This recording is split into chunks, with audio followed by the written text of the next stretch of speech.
I'll now hand over to David, who's going to outline in some more detail how this blueprint will actually be made into reality. David. Thank you, Daniel.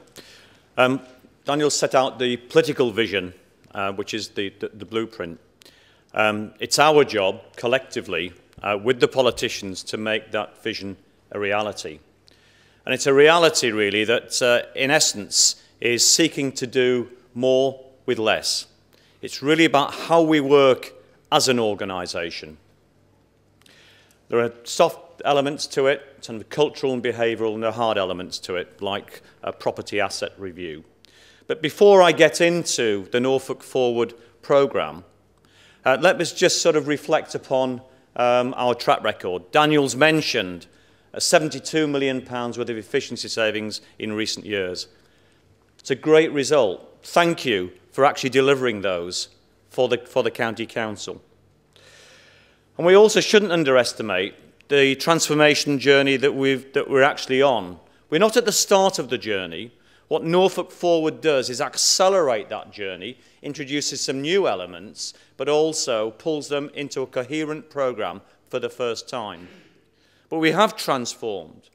We've seen in the clips that we've just seen now, some of that transformation, be it in adult social care, be it in cultural services, other areas where we've transformed in terms of our customer information, our children's in terms of bringing education and social care together. It's only 3 or 4 years since that happened.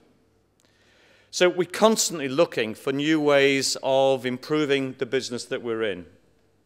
We've also outsourced some of our functions to the Norse Group, but yet keeping it within the public sector.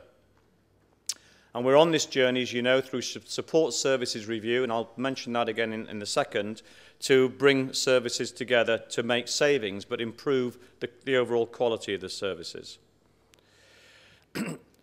We've not traditionally badged our work in a big transformational way like some other authorities.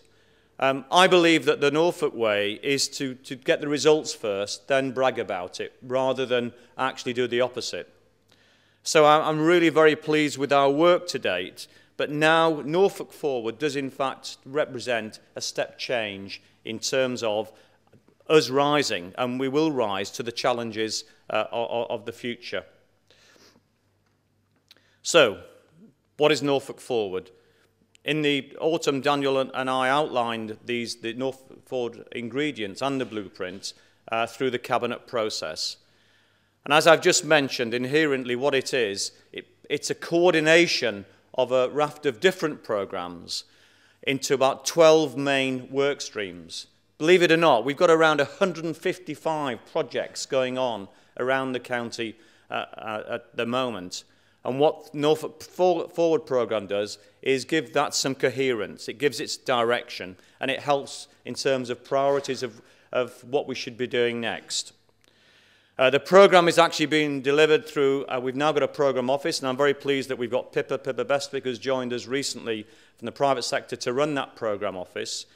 And it's overseen by chief officers, my chief officers group, and Daniel has established a leaders advisory board. It's an all-party leaders advisory board that meets once every couple of months to sort of oversee progress. And of course, we will be taking public reports through to Cabinet, perhaps on a quarterly basis. So what are the main elements? First and foremost, organisational review. But it isn't just about organisational review, but that is, no doubt, is the key programme that we are working on.